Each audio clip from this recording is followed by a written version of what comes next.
studio. WZMX-FM and WZMX HD1 Hartford. Always on radio.com. Hot 93.7. It's time to stop the music and let the voices be heard.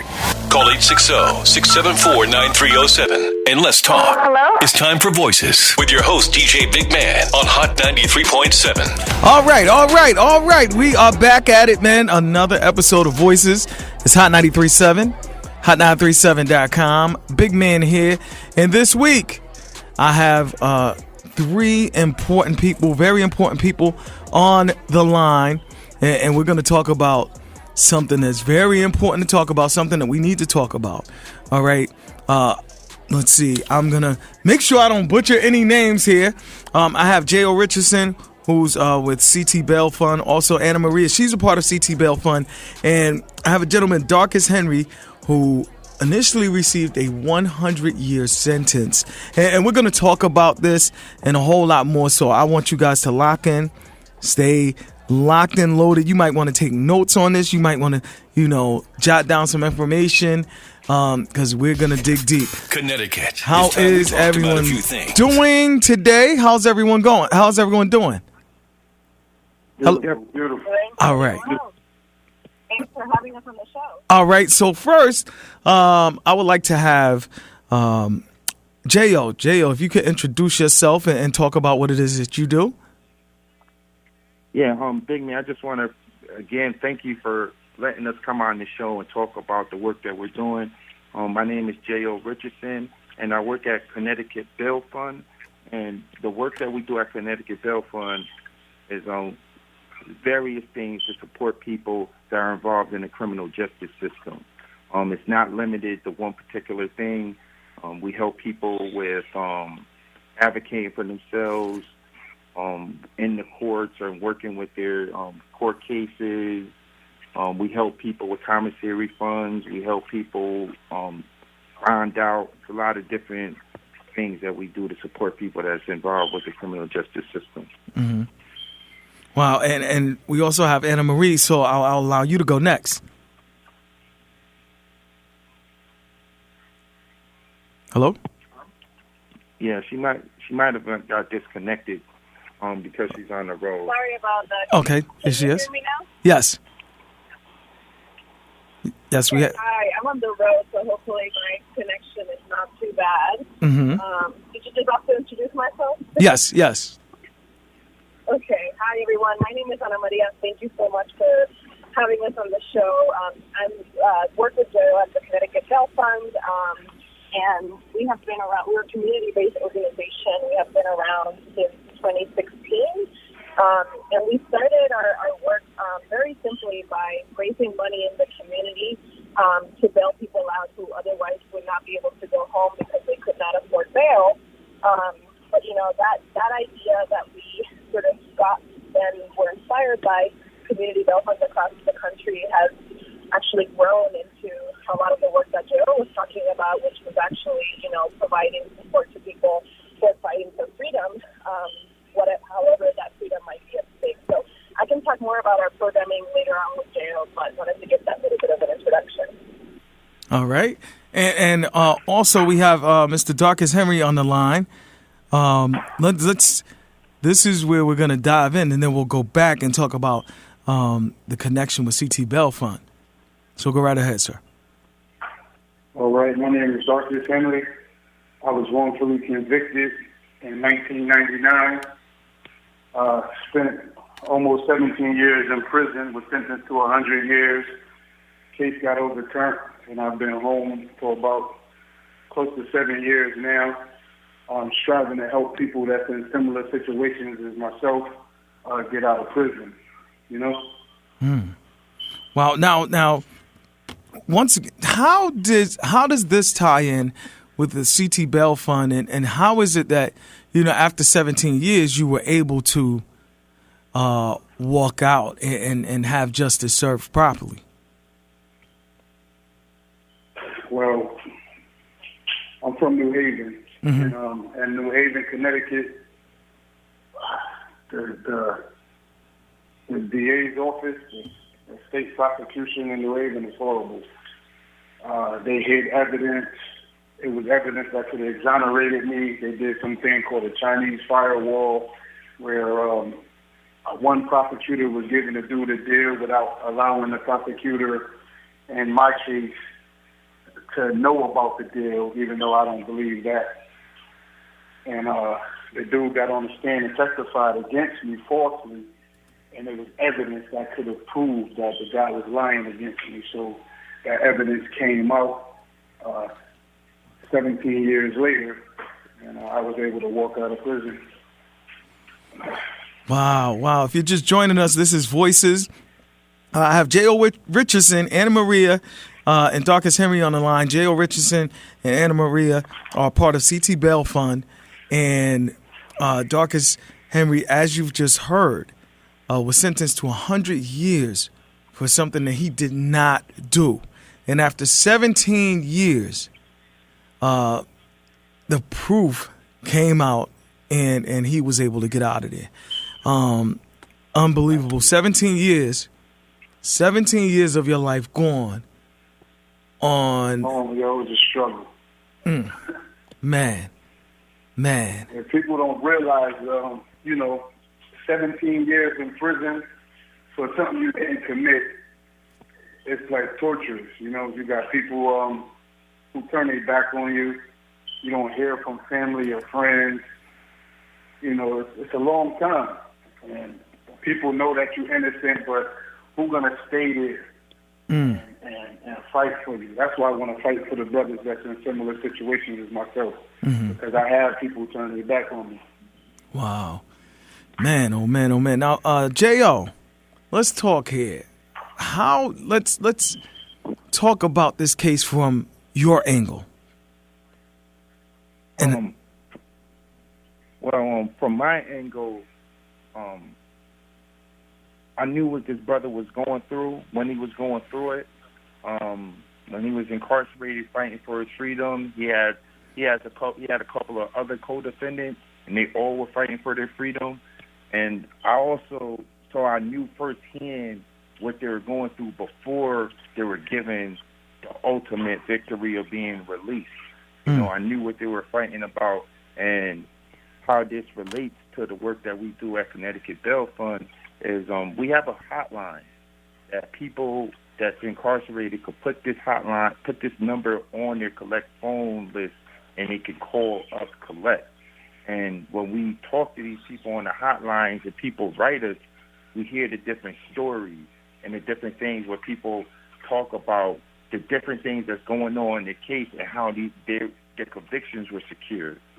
And when you hear these different stories, it gets to a point where at first the shock of this happening with the police and the court system working together to secure these false convictions on people, when you first hear these realities, it's almost like something you hear in a movie. But then time after time again, you see people coming with actual evidence and actual paperwork to prove what they're saying.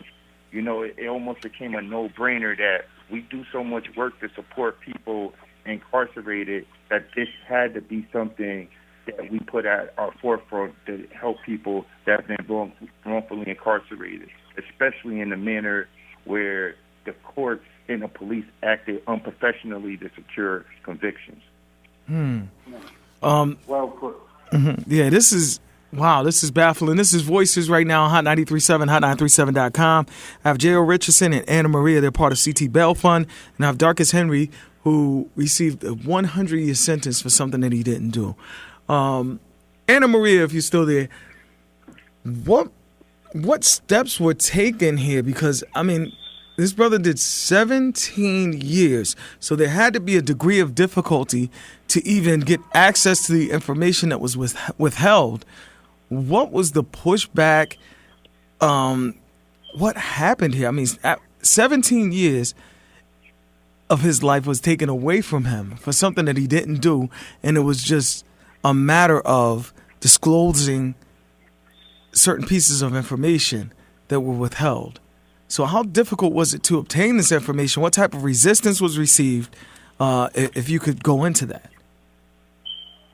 Big man, I think with Darcus Henry's situation, I just wanted to make clear that a lot of the work that Darcus did was with him and his own team.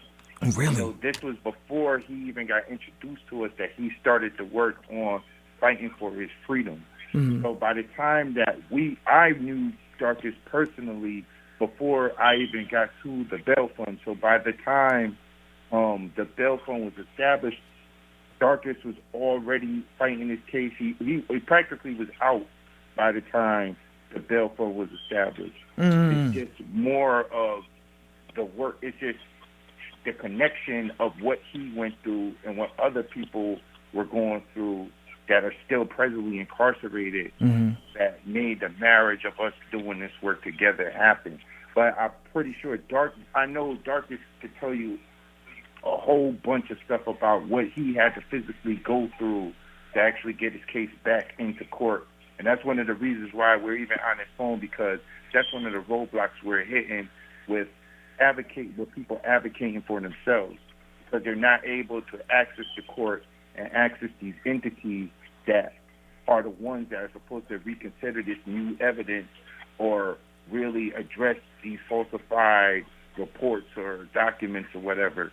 I know Darcus could talk more in detail about some of the things that he had to go through to get his case overturned. Absolutely. I'm going to allow that now. Once again, we have Jayo Richardson, Anna Maria on the line from CT Bail Fund, and we have Darcus Henry. And that's a question that I need to find out, because, and I think people really want to know, because your life is on the line. You're trying to prove your innocence. You've already, so I'm sure that this may have started, from day one. So you spent 17 years trying to get some information released that could save your life. How difficult was it? What was the process of putting a team together? Because I know that there had to be certain people who did not believe that you were innocent. So that was a point of resistance. And then for those people who believed that you were innocent, there was this tug of war. So if you could go into what it took and what type of resistance you received. Oh, man. Direct appeal denied. First habeas that I put in denied. We had to keep putting in FOIs to get information from. FOI is the Freedom of Information. Mm-hmm. So me and my team, which was my three co-defendants, Carlos Ash, Sean Adams, and Johnny Johnson, all four of us were wrongfully convicted. So we put the work in, and we presented the work to the attorney who argued what we put together to get it free. So we had to do it from behind these gates. It was resistance, like you said. There was a bunch of resistance. So we write into the police station. Can I get this paperwork? Can I get this file here? Can I give me all the information that you have pertaining to my case? And it was a lot of paperwork, just writing and reading statements, 4 different statements to the police. We just had to put it together like a puzzle. So, it was difficult. It was real difficult. And there was a lot of resistance. We wrote, got denied for information, put the Freedom of Information in. It's free information. You're supposed to give whatever you ask for. Mm-hmm. And you got to go to court and ask the judge, or can you tell the police department to give this information? Can you tell the state to give this information? Why my attorney didn't have this during trial? Things like that. So it was a lot of legwork. And to add to that, if you're just joining us, his voice is on Hot 937, hot937.com. And the person who I'm speaking to right now is Darcus Henry, who was sentenced to 100 years in prison for a crime that he did not commit. All right. And after 17 years was exonerated. This is 17 years exonerated. This is it sounds like something out of a movie, man. Yeah, and here's where I feel sometimes the resistance. Well, this is what I wholeheartedly feel. This is where I feel the resistance was coming from, because then there's an admission of wrongdoing. So no one wants to answer the question, or no one wants to admit we were wrong. Okay? And you not doing your due diligence, you suppressing information, which is a crime itself. You cost someone 17 years of their lives. There's nothing that you can put on that. There's no dollar amount. There's nothing that you can put on that, because for each one of those days, for 17 years, all right, that person missed out on the possibilities of life, on the possibilities of things that could have gone on. And it's so much deeper than just, cut the check or, oh, I'm sorry. It's so much deeper. And I feel like, I hear these stories so much. And it's frustrating because it seems to impact, or you hear these stories a lot as it pertains to inner city communities. That's where there's an abundance of stories like this. And my question is, why? Why?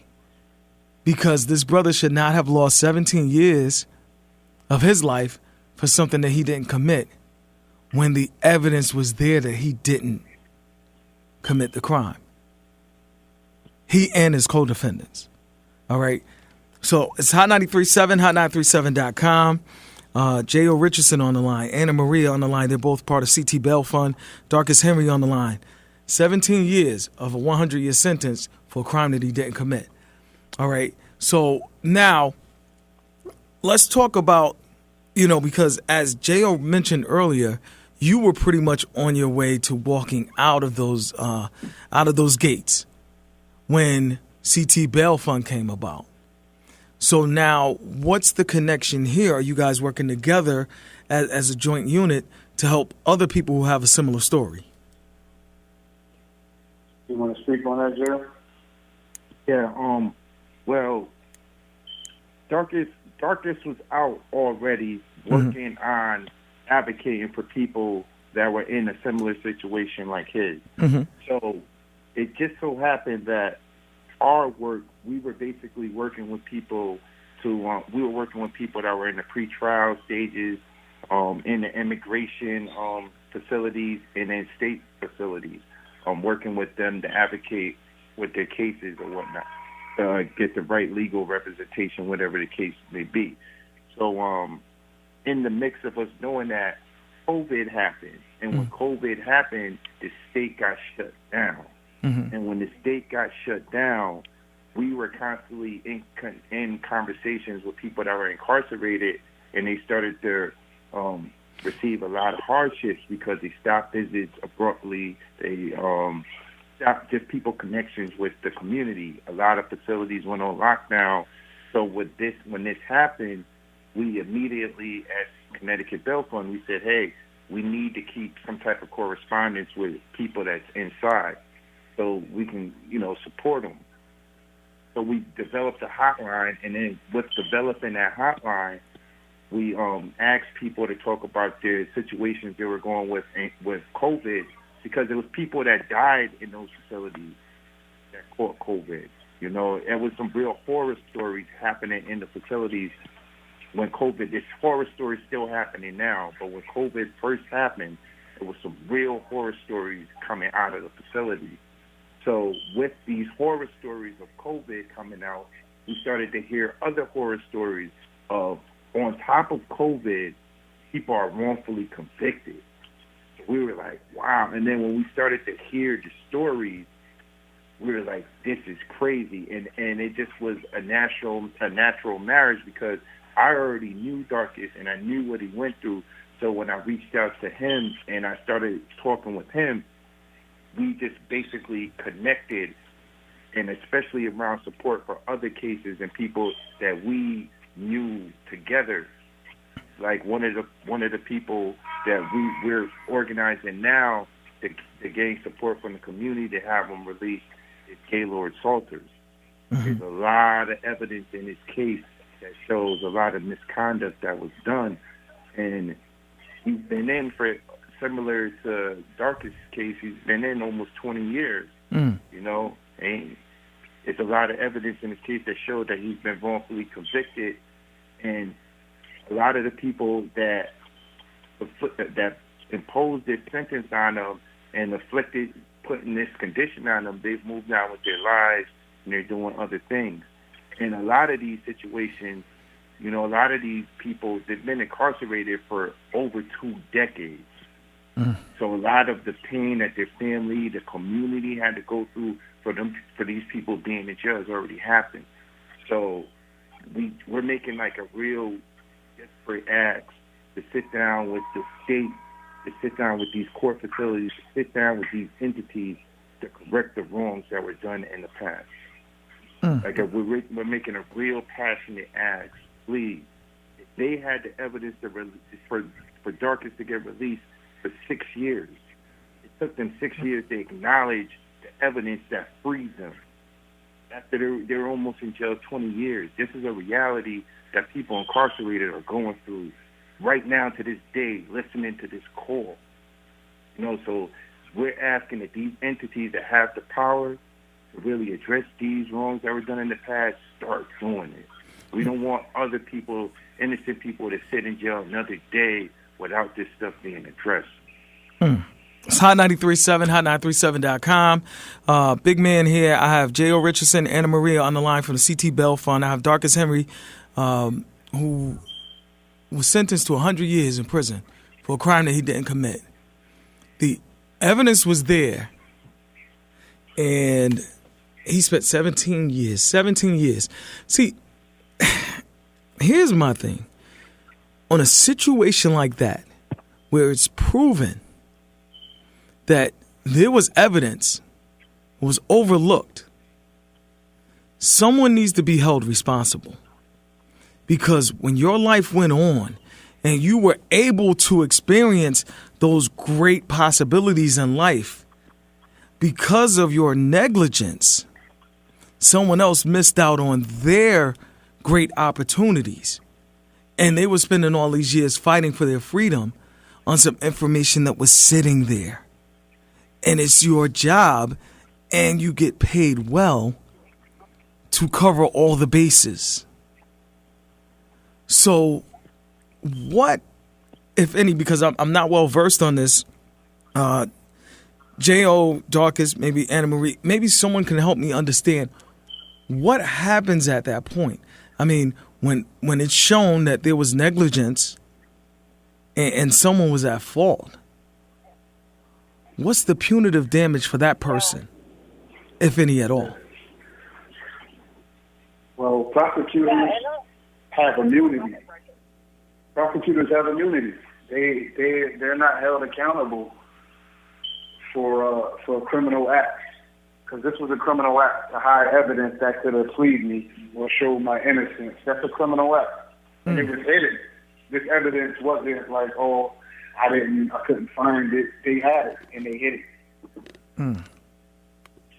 And this happens a lot in Connecticut. I know a few brothers, like with J. Lord, the same exact prosecutor that was involved in my case was involved in his case and did the same thing to him.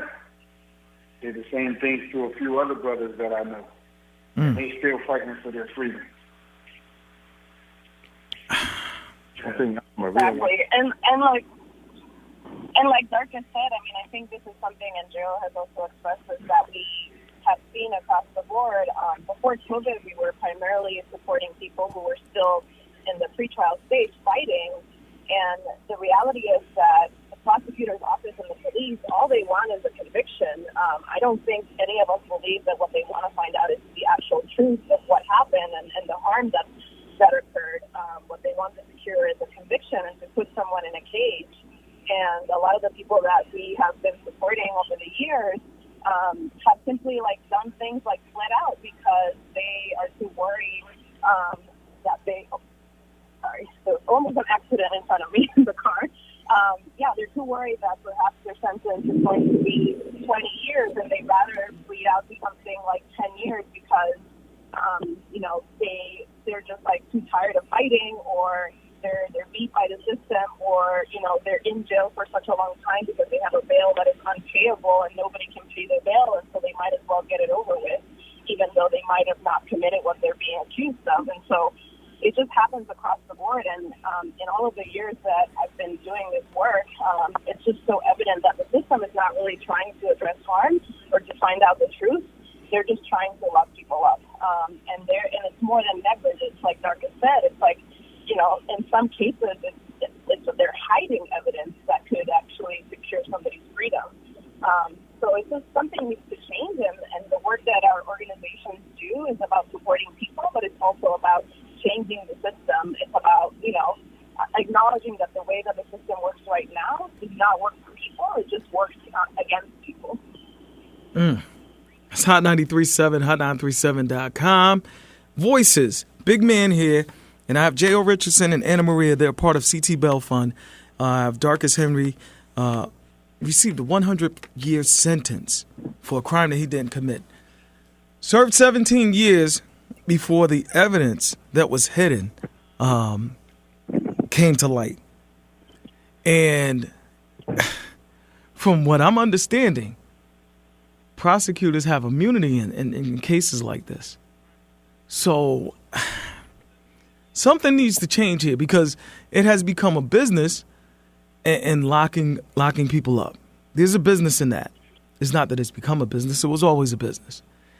And clearly it's a lucrative business, because there's an effort when you're hiding evidence. There's an effort.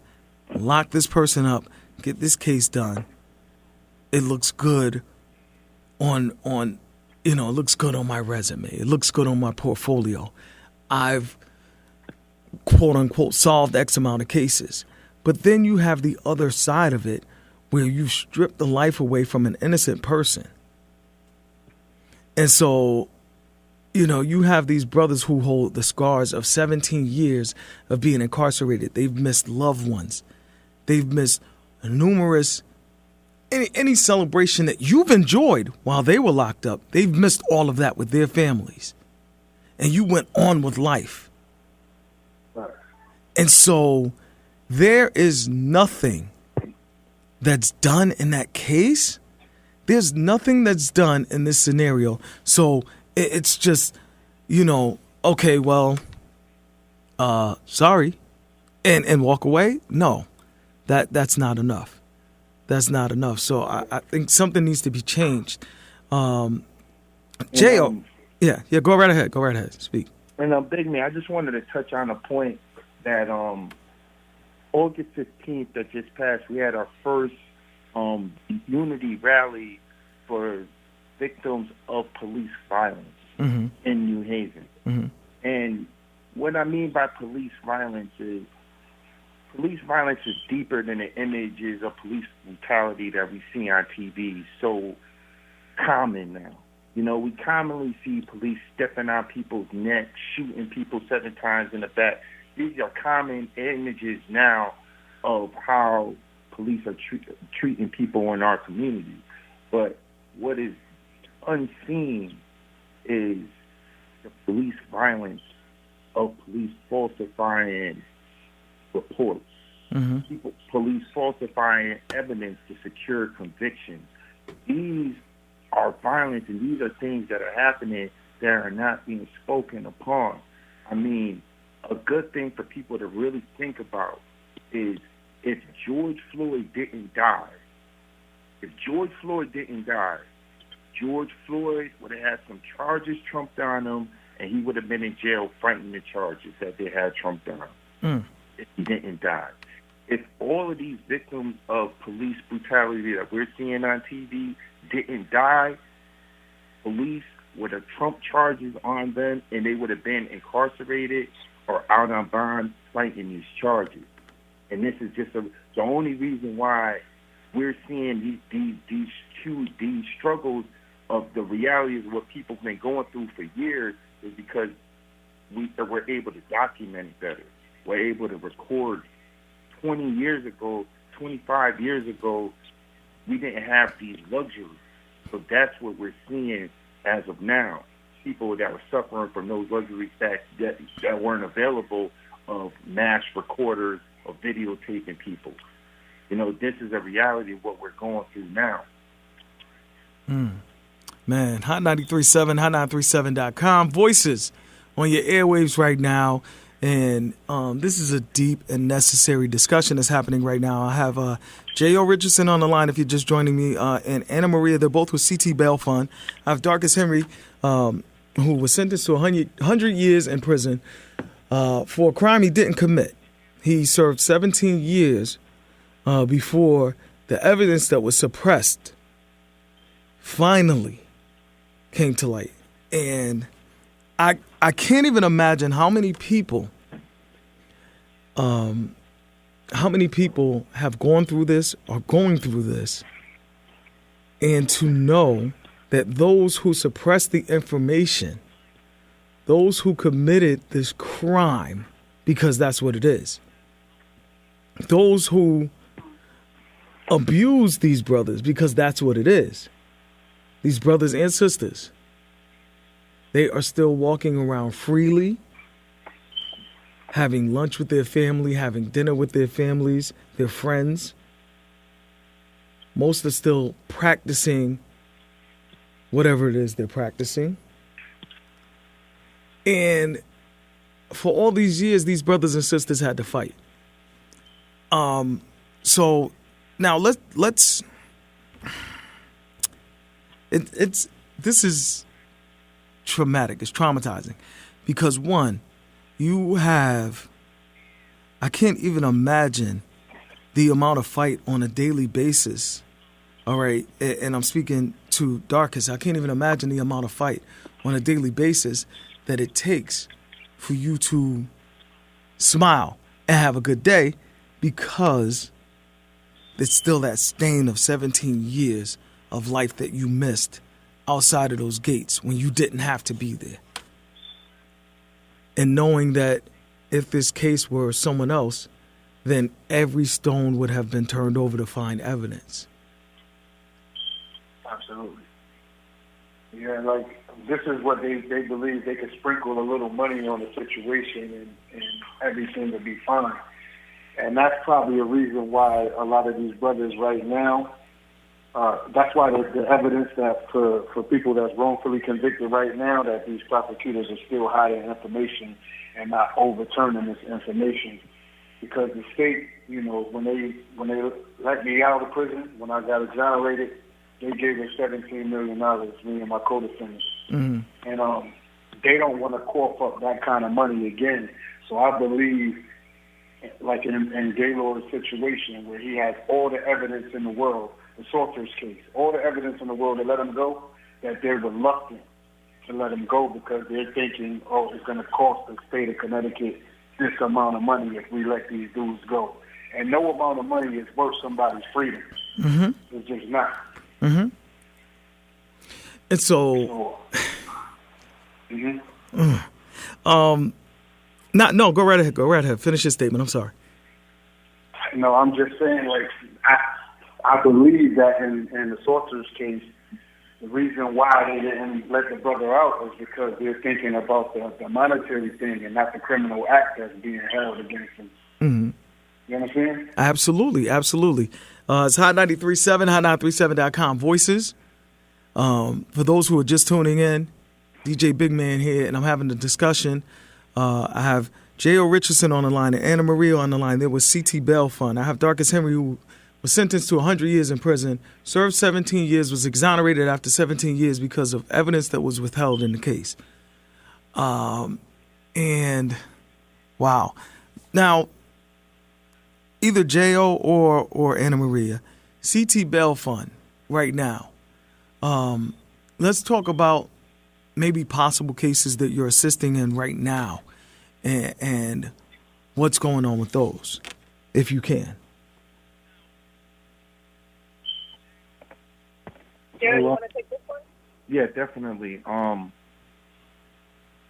lot of the cases we can't really get too much into detail with because people are actually, going through the cases now and, fear of retaliation. I mean, we got to be honest. You know, we start talking about certain things and pointing the finger at certain people, and people are in, you know, correctional facilities.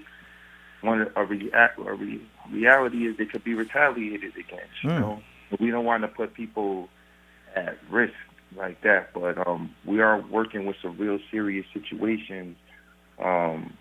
We definitely could talk behind the scenes as far as coming back and talking about these things once we have more details and we're in a better place. But we have people that reached out to us that are dealing with sexual abuse, physical abuse at the hands of correctional officers and marshals. It's a lot of serious stuff that because this entity exists, people have been able to reach out to us and ask for support and gain a certain level of support from people that have been in their situation, or people that are like fully invested in supporting them in their situation. So those are just two real big examples. But other examples are like the example with Gaylord Salter, him being wrongfully convicted, him having the evidence and the state having the evidence to show why he was wrongfully convicted and some of the things that happened during his trial that wasn't right. They have this evidence and they're not moving on it. There's other cases that's out there too that the state has the evidence. They know this stuff is not, it's a secret because the public don't know about it, but they know these cases exist. You know, they know that, you know, it's a history. There's a lot of skeletons in a lot of closets that need to be cleaned up. And like I said before, a lot of the people that committed a lot of these crimes and that committed a lot of these traumas on these people and their families, they're not around no more. But these offices have inherited these traumas, have inherited these bad deeds from the alumni. So I just hope that, like they've got it right with Darcus and his co-defendants, I hope that they get it right with other people. Like they make a real strong effort to start getting this right with other people. And until that happens, we're going to be advocating for these people. You know, we look at them as family. You know, we look at them like family. I've been incarcerated before too. I was wrongfully incarcerated. I know how that feels. I went through a situation also. So I'm not just speaking from a place where I'm just speaking because I'm just reading books or hearing things. I'm speaking from a place because I've walked down those doorways and I see that pain that people had to go through and people go through every day behind those walls. You know, and I'm just blessed, Biggmann, that you're giving us an opportunity to really talk about some of these traumas that's been affecting our community for decades. And we just haven't had a platform to really talk about this trauma. You know, every day people are going through these things in those facilities. Every facility in the state of Connecticut, somebody's behind those walls that's going through some real stuff that needs support. It's Hot 93.7. Oh, you wanted to say something, Anna Marie? I'm sorry. I just wanted to add, I mean, what Jayo said is so true and so powerful, and I think one of the biggest issues that we've been seeing during this moment in the pandemic is that the courts essentially shut down almost entirely. So that means that there's a lot of people waiting to go back to court to try to get freedom who have not been able to access the courts because the courts have been closed. And even though there has been a lot of demands from public health officials, from organizations like ours and other community organizations, on the governor to release people from these death cases, because that's what they are, especially in the middle of a pandemic, we have been met with, closed ears, just no willingness to recognize the humanity of those who are living behind bars in our state. And so I think that it's really important to I don't know, that we want to keep sending the message to the governor that, like, our incarcerated brothers and sisters behind bars are also, their lives matter too, and we need him to take action. Hot 93.7, hot937.com. Biggmann here. All right, I have Jayo Richardson and Anna Marie with the CT Bell Fund. Darcus Henry he had a 100-year sentence. He did 17 years before he was exonerated. And you said something that, most people say, you do the time, you do the crime, you do the time. This brother didn't do the crime, but he did the time. However, those who withheld the evidence, they did the crime. They did the crime of withholding the evidence. So make this make sense to me. If, let's say if someone I know, if they did something, they did a crime, I withheld information, I was interrogated, and I withheld the information, then later on, it comes out that I knew something, there will be a way to press charges on me. Am I correct here? Am I correct? Absolutely correct. And so now, this has to be revisited because information was withheld, which in any other situation becomes some sort of a crime, but in this situation it's not? How?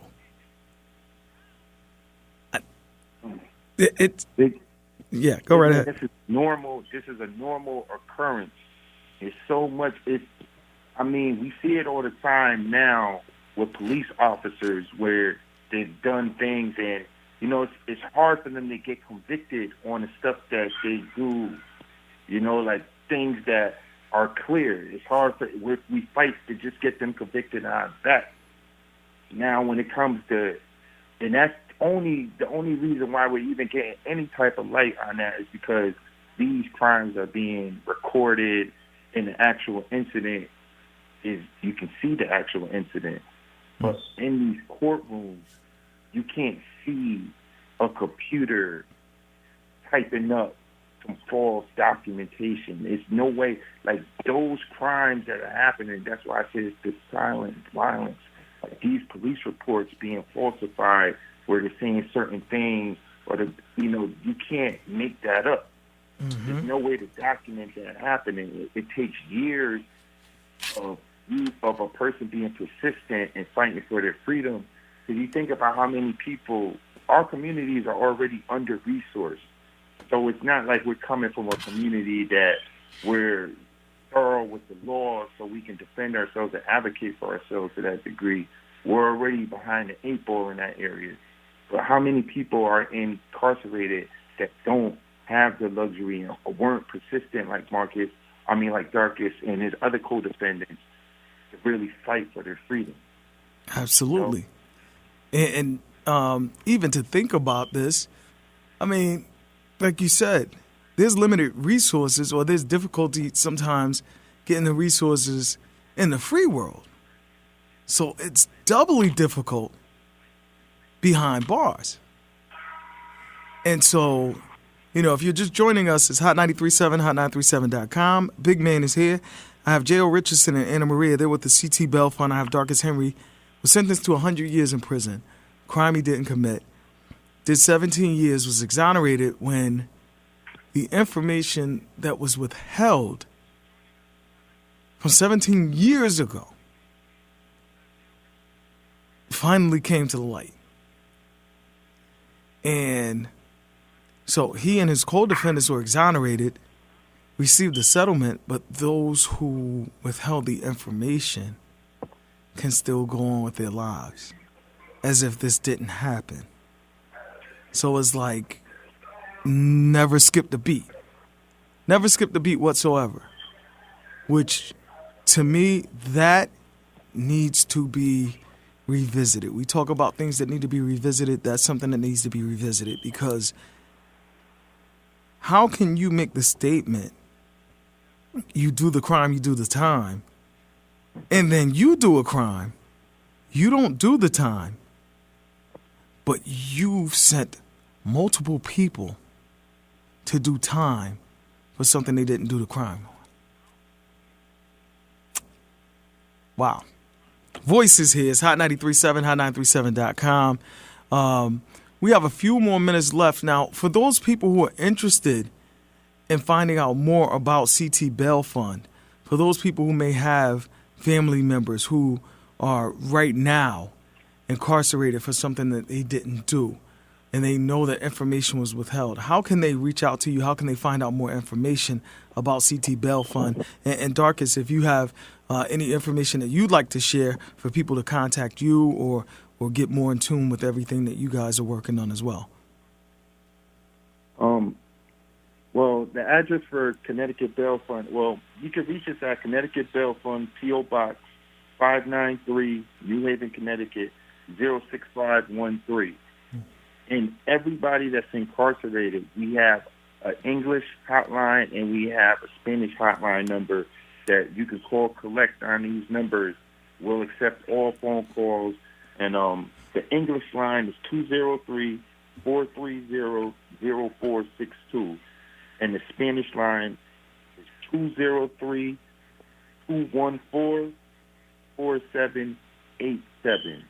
And if I know I was talking because of time, I'm speaking kind of fast, and I'm not able to repeat things. But if you want to find out any additional information, you can go to Facebook, Connecticut Bail Fund, like us, and we'll have every update of everything that we're doing and how you can tap into some of the services that we provide. We help people with commissary while they're in there. We help people. We have the hotline.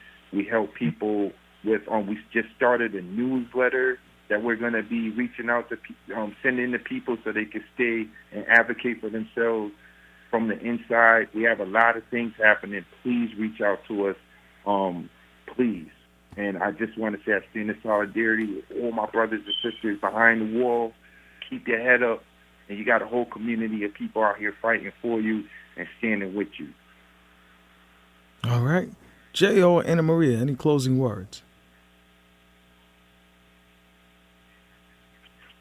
Again, I just want to thank you, Biggmann, for having us come to the show, be on this show and talk about some of these issues, because I know you could have had a lot of different people up here talking about a lot of different things, and this is not like one of the most popular topics to be talking about.